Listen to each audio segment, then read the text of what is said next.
ये इंटरव्यू सिर्फ तालीमी और मालूमाती मकसद के लिए पेश किया गया है। मीडिया स्टार वर्ल्ड किसी भी हिंसा, नफरत या तासुब की हिमायत नहीं करता। यहाँ पेश किए गए ख्यालात मेहमान के अपने हैं, चैनल उनसे ज़रूरी नहीं कि इत्तेफाक रखे। हेलो, नमस्कार, आदाब, सत श्री अकाल और सलाम अलैकुम। मैं हूं मोहम्मद अहमद काज़मी, लेकर आया हूं आपका पसंदीदा कार्यक्रम आपके रूबरू। जिसको बड़ी ताकत समझा जाता है, जब वो हारने लगे या हार जाए, वो क्या क्या कोशिशें करते हैं, वो ताकतें क्या क्या कोशिशें करती हैं अपनी इज्जत बचाने के लिए या आने वाले खतरों से बचने के लिए। वो कुछ ऐसे वाकयात अब हो रहे हैं जो देखने को मिल रहे हैं। गाजा की जंग में हमास को नाकाम करने में नाकाम होने वाले लोग अब मुख्तलिफ तरीके के इकदाम कर रहे हैं, जिसमें नेतन्याहू और ट्रंप बिल्कुल सर-ए-फहरिस्त हैं। अभी बहुत जल्दी ट्रंप और नेतन्याहू की मुलाकात होने वाली है अगले 2 दिनों में।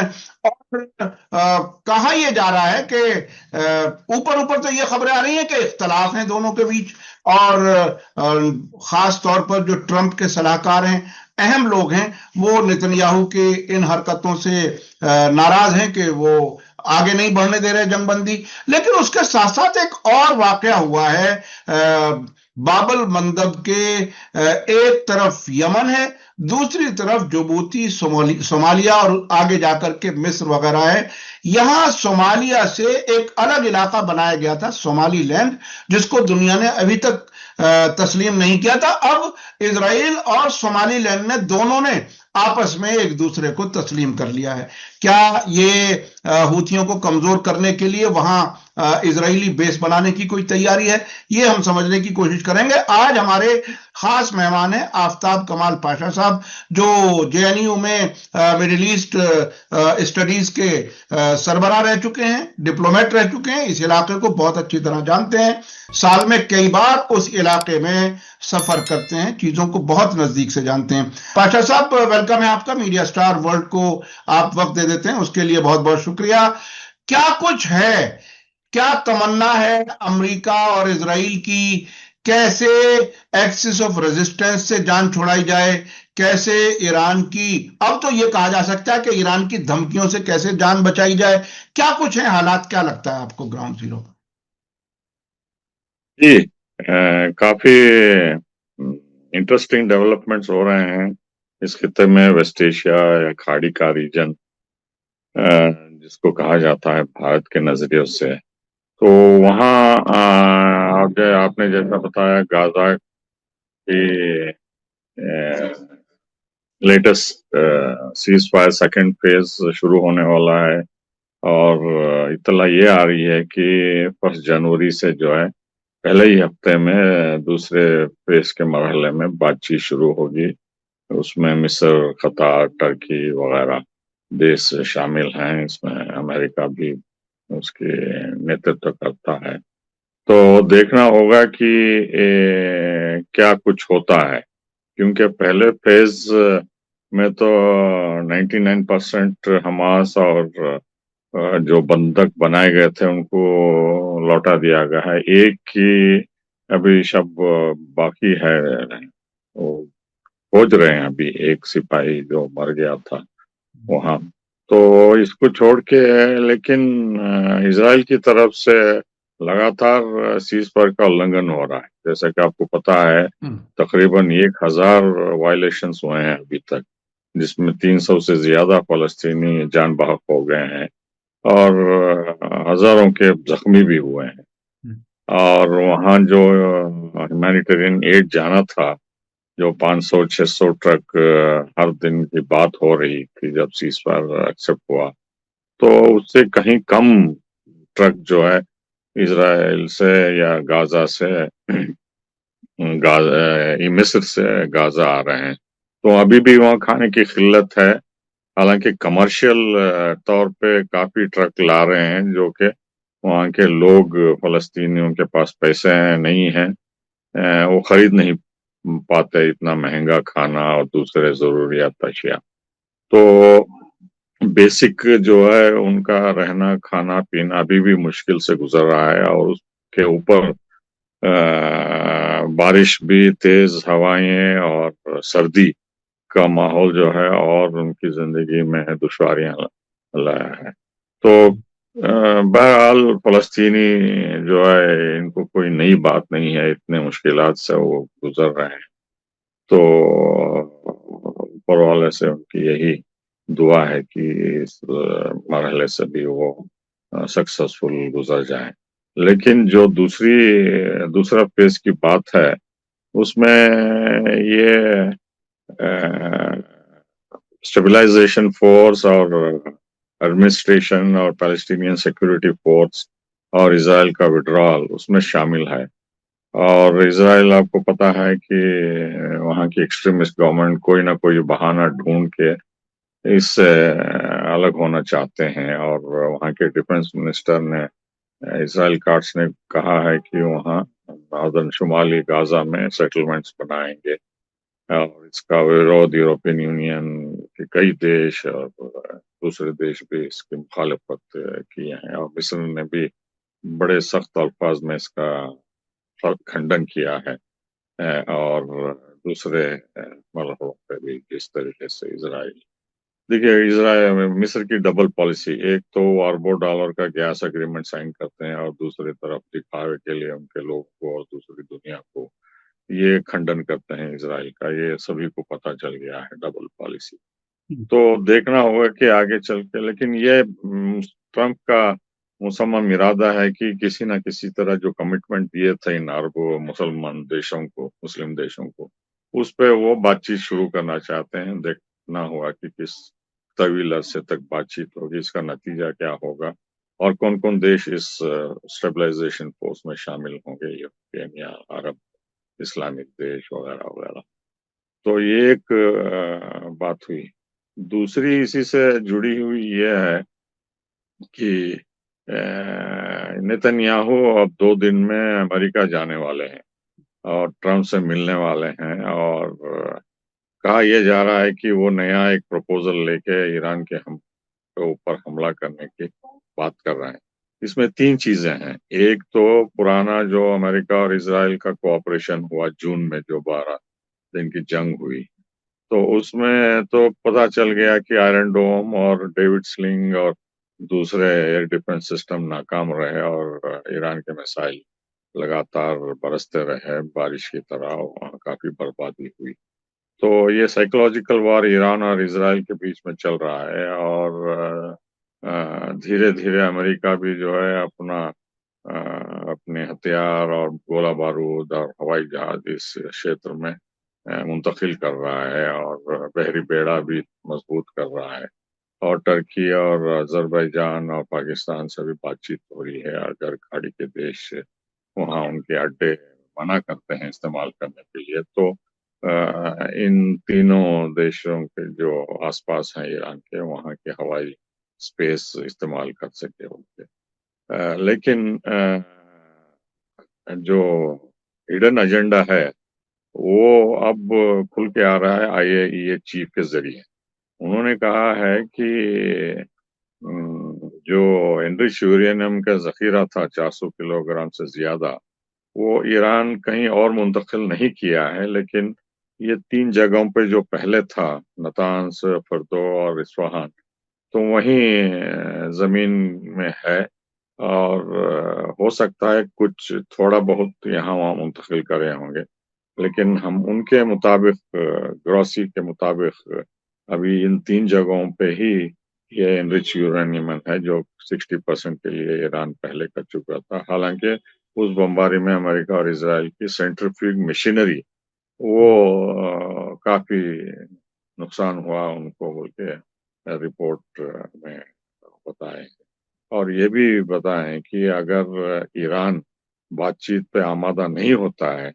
तो दोबारा बमबारी करके ही ये हटा सकते हैं खतरा कि ईरान कभी न्यूक्लियर बम बनाने के पास भी ना आए तो ये ओपन खुलेआम जो है ये इनविटेशन दे रहे हैं अमेरिका और इजराइल को आईएईए जो कि ये पूरे यहूदी और अमेरिका का एजेंडा बोल रहा है ये ग्रॉसी जो है डायरेक्टर जनरल अभी तक अमेरिका और इजराइल के हमले को खंडन नहीं किया है जो कि उसकी बेसिक ड्यूटी है क्योंकि जो हिफाजत के लिए ये बनाया गया था, न्यूक्लियर प्लांट्स और सेफ्टी सिक्योरिटी रेगुलेशन वगैरह के लिए, तो ये बेसिक ड्यूटी में ये फेल हो चुका है और अमेरिका का इजराइल का पिट्ठू बन गया है। और जो भी लोकेशन थे, तो पूरा अमेरिका और इजराइल को सीक्रेटली या ओपनली इनको दे दिया है।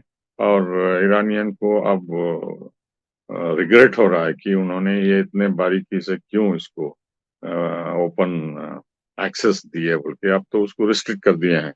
उसको जो नटांस और फिरदो और इस्फहान जहां भी बमबारी हुई उसको जाने नहीं दिए, या इंस्पेक्टर को भी जाने नहीं दिए, जिससे वो काफी खफा है वगैरह। तो ये डबल पॉलिसी जो है, एक तो ट्रम्प कहता है कि ऑब्लिटरेशन, इसको नाबूद कर दिया उनके न्यूक्लियर प्रोग्राम को। ये कहता है कि अभी वहाँ एंटी यूरेनियम है, और दूसरी तरफ अमेरिका मजबूर कर रहा है, आप बातचीत करिए और डील करिए वगैरह, जो कि ईरान नहीं करना चाहता था, क्योंकि पिछली बार बातचीत करके उनको धोखा दिया गया।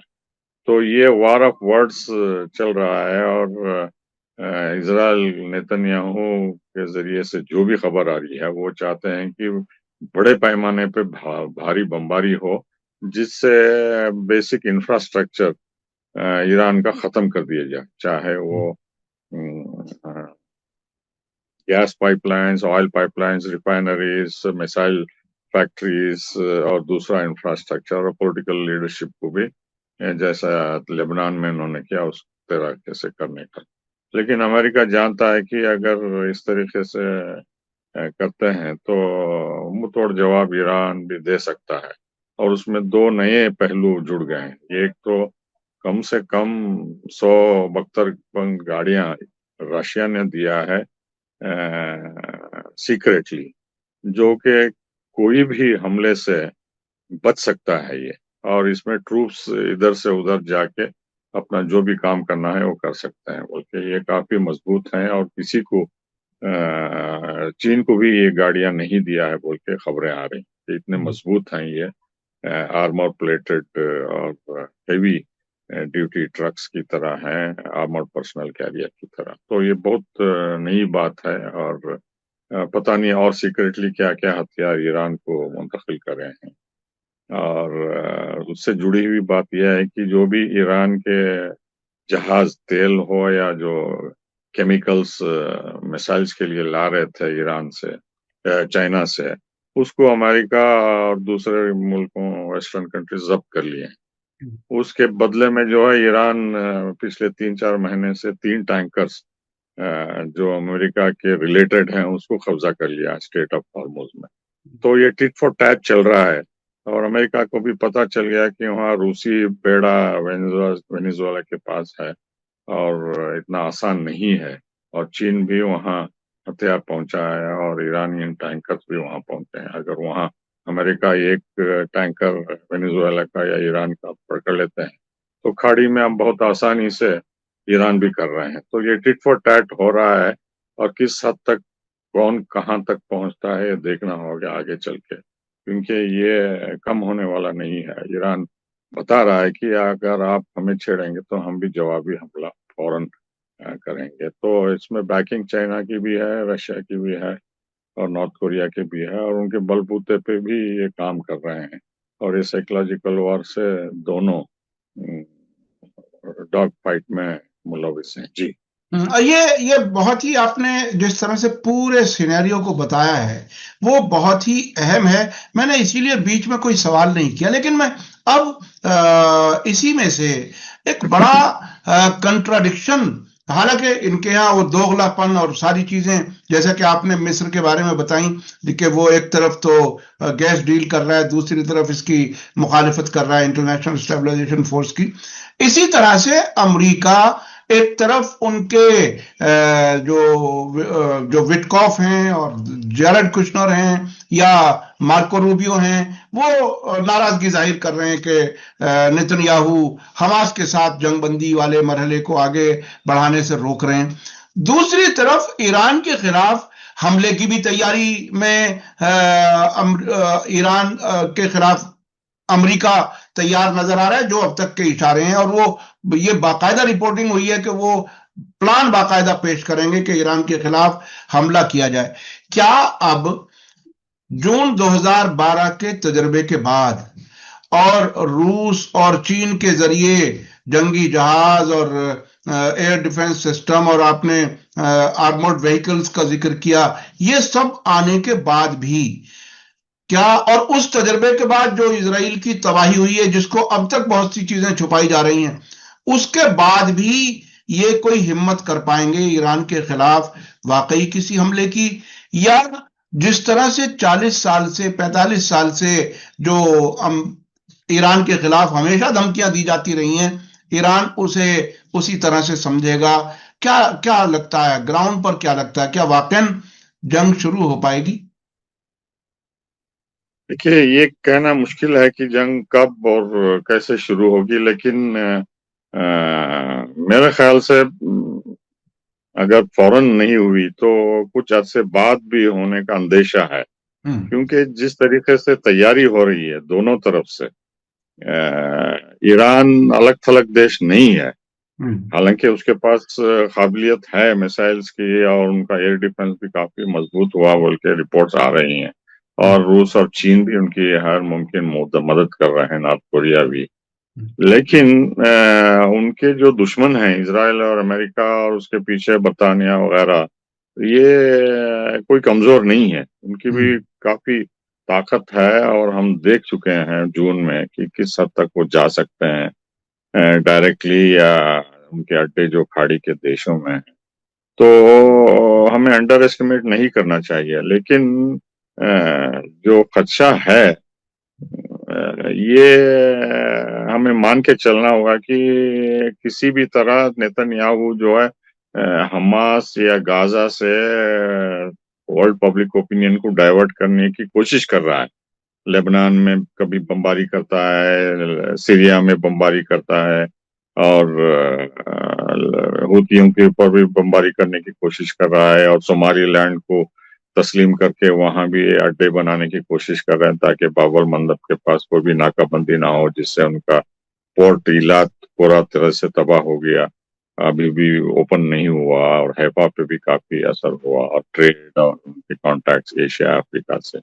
तो हर मुमकिन कोशिश कर रहे हैं वो, लेकिन उसके अपोजिट में ईरान भी अपनी कुव्वत बढ़ा लिया है, और अभी ईरान और हूती पहली बार एक सिक्योरिटी एग्रीमेंट साइन कर रहे हैं। अभी तक ईरान जो है पीछे हटते थे कि हम उनकी मदद कर रहे हैं, उन्होंने कहा कि वो कहते थे कि हम सिर्फ मॉरल सपोर्ट कर रहे हैं और कोई मटेरियल सपोर्ट नहीं कर रहे हैं। तो अब चूंकि सिक्योरिटी एग्रीमेंट साइन हुआ है बाकायदा, आप सिक्योरिटी वर्ड को जो है डिफेंस कोऑपरेशन का भी इस्तेमाल कर सकते हैं, ये वर्चुअल डिफेंस कोऑपरेशन का एग्रीमेंट है। तो इससे साफ जाहिर होता है कि ईरान अब पूरी तरह हूतियों के पीछे है ओपनली, और जो भी खबरें आ रही हैं रूस से भी इनको हथियार मिल रही हैं, जिस तरीके से वो इम्प्रोवाइज कर रहे हैं, अपने मिसाइल्स को एक्यूरेसी बढ़ा रहे हैं, ड्रोन्स को बड़ी तादाद में भेज रहे हैं, ये सिर्फ उनके बस की बात नहीं है। हालांकि वो भी कुव्वत रखते हैं, लेकिन बाहर से भी जो इनको हर मुमकिन मदद आ रही है। तो हिजबुल्ला भी जो है लितानी रिवर तक छोटे मोटे हथियार जो है वो लेबनीज आर्मी को सौंप दी है, लेकिन जो बड़े हैं ताकतवर मिसाइल्स हैं, और जो अभी तक उन्होंने 2 साल से इस्तेमाल नहीं किया है या उससे पहले, तो वो अभी बरकरार हैं, वो अभी यूज कर सकते हैं। और ईरान, जो भी रिपोर्ट्स आ रहे हैं, ईरान भी काफी मदद कर रहा है किसी न किसी तरह से हिजबुल्लाह को अपनी कुव्वत बढ़ाने के लिए। तो वहां से छोड़ के इराक में भी पॉपुलर मोबिलाइजेशन फोर्स, कोई उसको हम अंडर एस्टिमेट नहीं करना चाहिए, उनके पास भी काफी एक्यूरेट मिसाइल्स हैं, चाहे वो अमेरिका के अड्डों के ऊपर डायरेक्टली अटैक कर सके अगर ईरान नहीं करना चाहता है तो ये सब एक्सिस ऑफ रेसिस्टेंस और हमास को भी हम राइट ऑफ नहीं करना चाहिए, अंडर एस्टिमेट नहीं करना चाहिए। उनके भी लड़ाकू जो है अभी भी तैयार हैं, और हफ्ते में 1 या 15 दिन में एक इजरायली फौजी को मार रहे हैं, वो मार रहे हैं या जख्मी कर रहे हैं, और झड़पें हो रही हैं। इसका मतलब ये है कि अभी उनकी फाइटिंग ताकत बरकरार है। तो वो भी मैदान में अखाड़े में कूद के आएंगे अगर फाइनल ये होता है। तो हूती के चीफ जो है अल हूती मालिकी, उन्होंने भी कहा कि अब आने वाली जंग जो है सिर्फ इजराइल डिसाइड नहीं करेगा, लेकिन ज्यादातर मुस्लिम ममालिक इसमें शामिल होंगे और कोई ना कोई इसमें प्रयास करेगा और नए मुल्क शामिल होंगे। उनका इशारा था शायद टर्की टर्की या पाकिस्तान या कोई और देश, जो 5-6 देश 2 साल से लड़ रहे हैं इसराइल के साथ या अमेरिका के साथ। तो मतलब जो जंग की गूंज जो है धीरे धीरे मजबूत होते जा रही है दोनों तरफ से। तो इस लिहाज से जो है ये खतरा है, लेकिन मेरे ख्याल से इमीडिएट नहीं है, क्योंकि ट्रंप को भी पता है कि अगर वो इजराइल को परमिशन देता है या उसमें इजराइल फंस जाता है, उसके लिए अमेरिका उसको मदद करनी पड़ती है मजबूरन, तो उसके नतीजे जो है मागा सपोर्टर्स का एलिनेशन है वो दूर हो जाएंगे। पहले ही उसके 30% जो है मागा सपोर्टर्स दूर हो गए हैं, ये यूक्रेन को लेके, ईरान को, इजराइल को वगैरह लेके। तो अब 70 में से और बिखर जाएंगे वो। दूसरी बात यह है कि ट्रंप को पता है कि उनकी टैरिफ पॉलिसी सक्सेसफुल नहीं हुई है, जिससे इन्फ्लेशन बढ़ गया है, लोग परेशान हैं। जो क्रिसमस का माहौल है, तो क्रिसमस में जो है 25 तारीख या उससे पहले ही उनका सिर्फ अमेरिकियों का एक ही नारा है, स्पेंडिंग स्पेंडिंग स्पेंडिंग। अब पैसे नहीं है तो और महंगाई बढ़ गई तो क्या स्पेंड करेंगे। तो गिफ्ट देना और क्रिसमस सेलिब्रेट करना जो है बहुत ही लो बजट पे हो रहा है, क्योंकि कीमतें बढ़ गए हैं टॉयज की और दूसरे चीजों की वगैरह, सब खाने पीने के भी बढ़ गए हैं। और वेनेजुएला से जो तेल आ रहा था मेक्सिको, टेक्सास और वगैरह रिफाइनरीज के लिए हेवी क्रूड, वो भी बंद हो गया है वो। तो अब टेक्सास और साउथ अमेरिका में जो $3 गैलन था, तो वहां भी धीरे धीरे प्राइसेस बढ़ रहे हैं। वो ईंधन जो है अमेरिका 25 सालों से वही कीमत रखा है, लेकिन अब चूंकि खाड़ी में भी जंग की अंदेशा बढ़ रहा है और ईरान स्ट्रेट ऑफ हार्मोज भी बंद कर सकता है, जिससे जिससे 25 या 30% ऑयल और गैस दुनिया को जाती है, वो बंद हो गया तो उसकी भी कीमतें बढ़ जाएंगी। वेनेजुएला से भी बंद हो गया, क्योंकि वो वहाँ अपनी नेवल दादागिरी बता रहे हैं और ड्रग्स के मामले में बोल के हर कोई जहाज को मार के गिरा रहे हैं या कब्जा कर ले रहे हैं।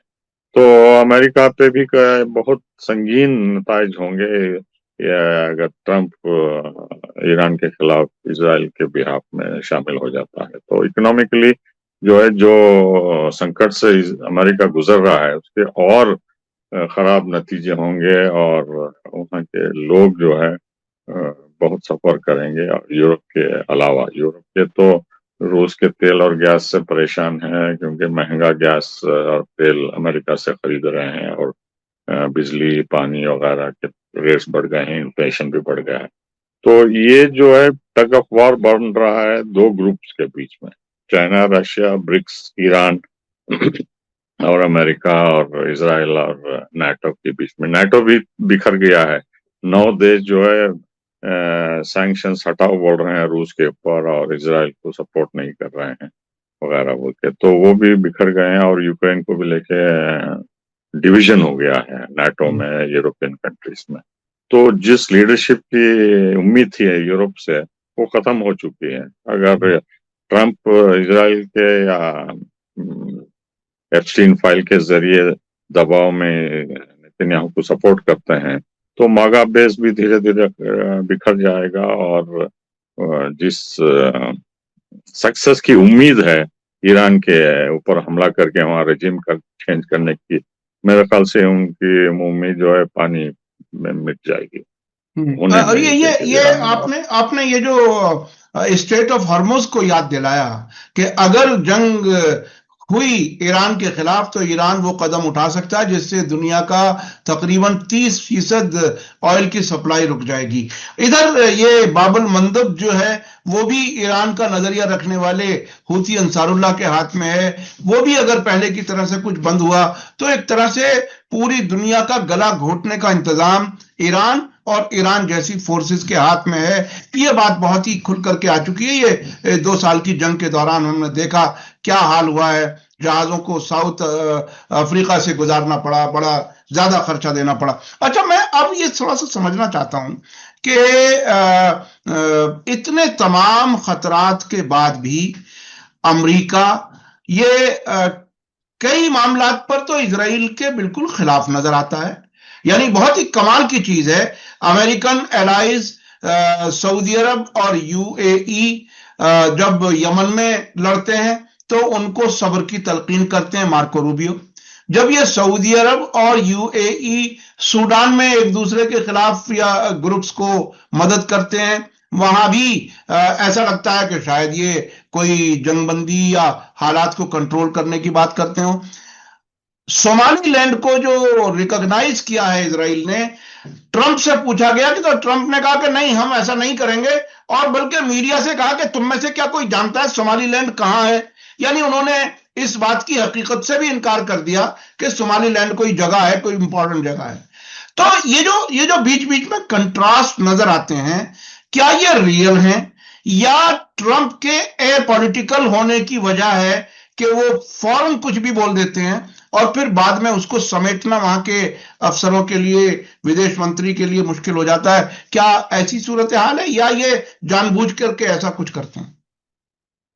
देखिए, इसमें दो चीजें हैं। जैसे कि मैं आपको पहले बताया, जैसा मिस्र की डबल पॉलिसी है, दोहरी पॉलिसी है, ये इमारात और सऊदी अरब और दूसरे देश भी यहाँ अपना रहे हैं।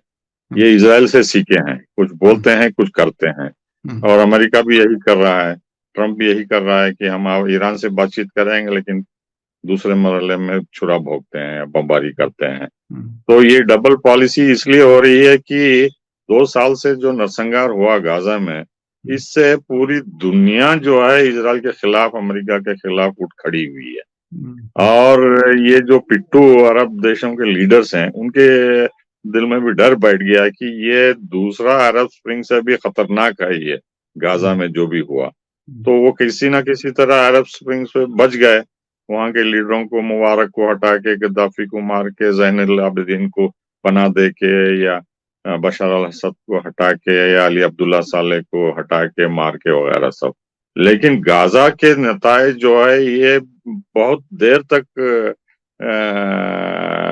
लोगों को सताते रहे, इनकी नींद हराम कर देंगे और परेशान है कि ये किस तरीके से उभर के निकले। करे तो क्या करे, इजराइल का सपोर्ट करे, अमेरिका की सपोर्ट करे, या हमारे लोगों का प्रेशर को न्यूट्रलाइज करना वो करें। तो ये उलझन में पड़े हुए हैं। तो इसीलिए ये डबल पॉलिसी इख्तियार करते हैं। कभी अमेरिका की डर में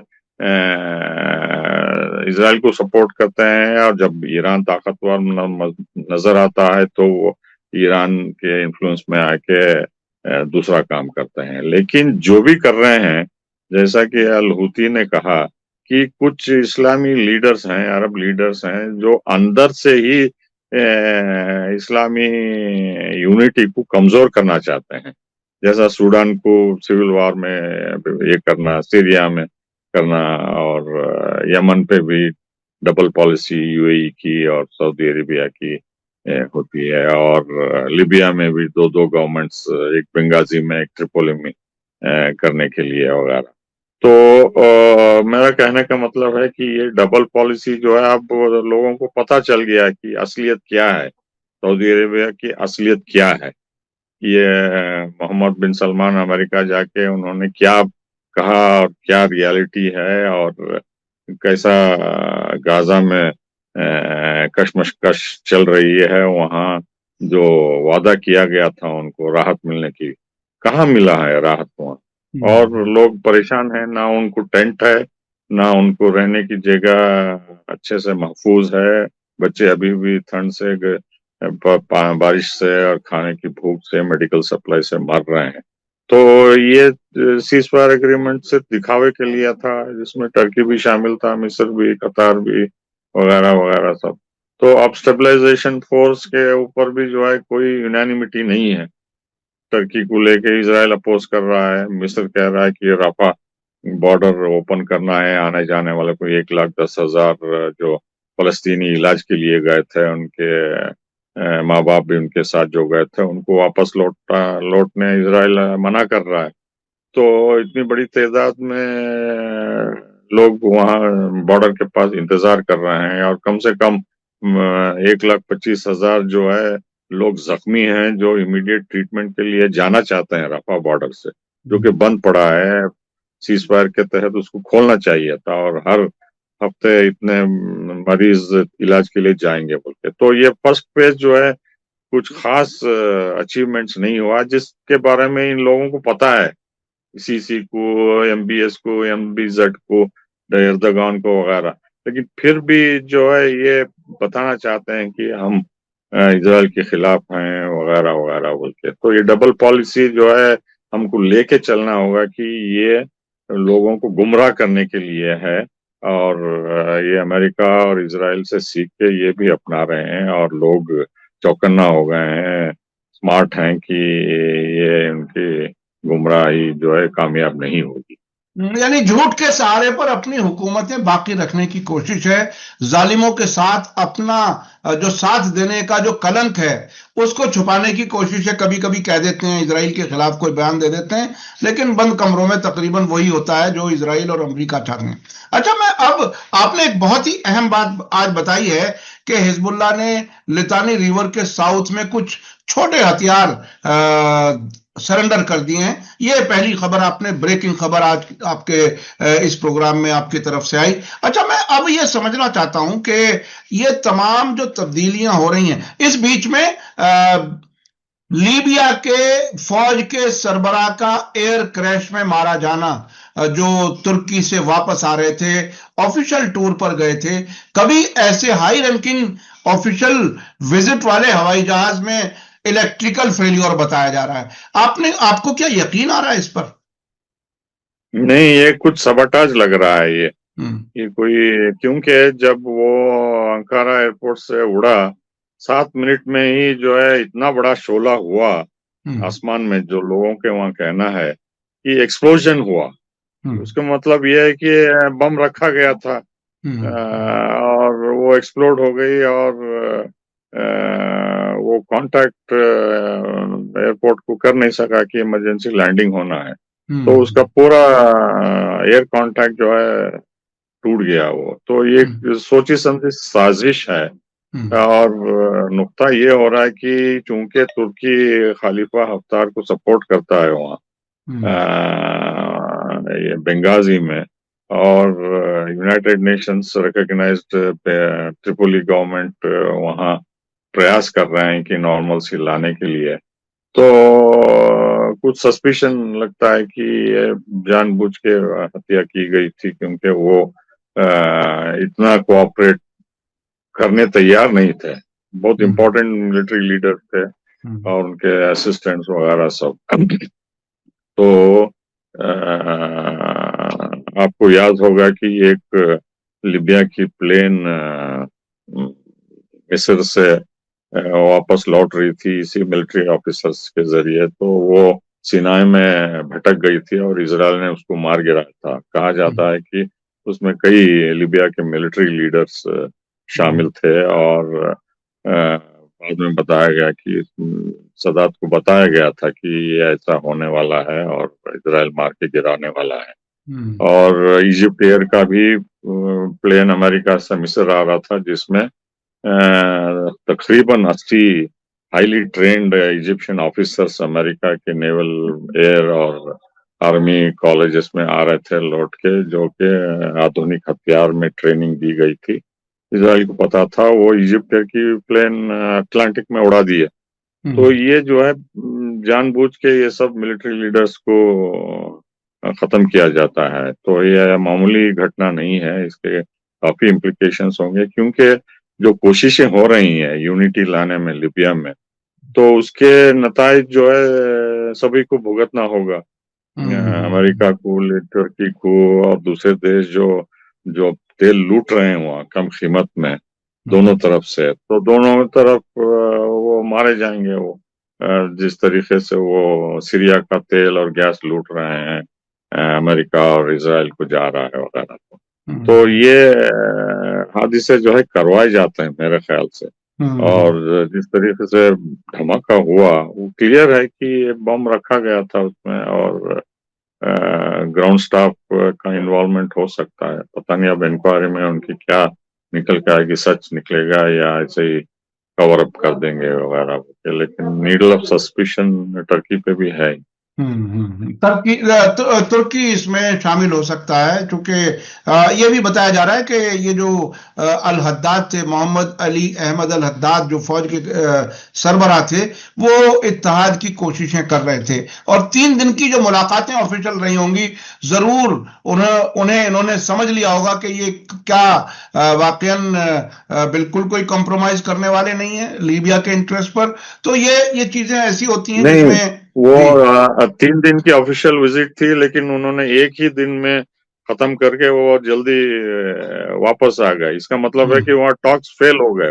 जी जी वो जी जो भी जी जी टर्की बोलना चाहता था वो मानने के लिए तैयार नहीं थे। हाँ तो हाँ हाँ, इसमें कुछ गड़बड़ी लगती है वहाँ। बिल्कुल बिल्कुल जाहिर है, यानी तुर्की से बात वो ठीक से, तुर्की की मर्जी से वो बातें कबूल नहीं कर रहे थे, इसलिए वो बातचीत भी फेल हो गई थी। उस बातचीत के फेल होने के बाद वो हवाई जहाज क्रैश बताया जा रहा है, और शायद ही उसकी सच्चाई कभी सामने आ पाए, क्योंकि तुर्की के हुदूद में हुआ है, तुर्की के एयरपोर्ट के नजदीक हुआ है। बहुत बहुत शुक्रिया, आपने पूरे इस इलाके के जो हालात हमें बताए, वो वाकई बहुत ही तशवीशनाक भी हैं। आपने ये कहा कि जंग अभी बहुत जल्दी शायद ना हो, लेकिन बहरहाल जंग होगी, इसका भी आपने इशारा दिया। हिजबुल्लाह किसी हद तक उन्होंने अपने हथियार सरेंडर किए हैं लितानी नदी के साउथ में, लेकिन जो खबर आ रही है वो ये भी आ रही है अभी हिजबुल्लाह की तरफ से, जो हमने आज ही अपडेट किया है आपको, कि हिजबुल्लाह की तरफ से कहा जा रहा है कि वो लेबनान की फौज से नहीं टकराएंगे, नहीं लड़ेंगे, उस साजिश का शिकार नहीं होंगे कि लेबनान में आपस में ही हुकूमत और फौज और हिजबुल्लाह के बीच में कोई टकराव हो। आने वाले वक्त में जैसे हालात होंगे हम आपको बताने की कोशिश करेंगे। आपका बहुत बहुत शुक्रिया पाशा साहब, आपने हमें वक्त दिया।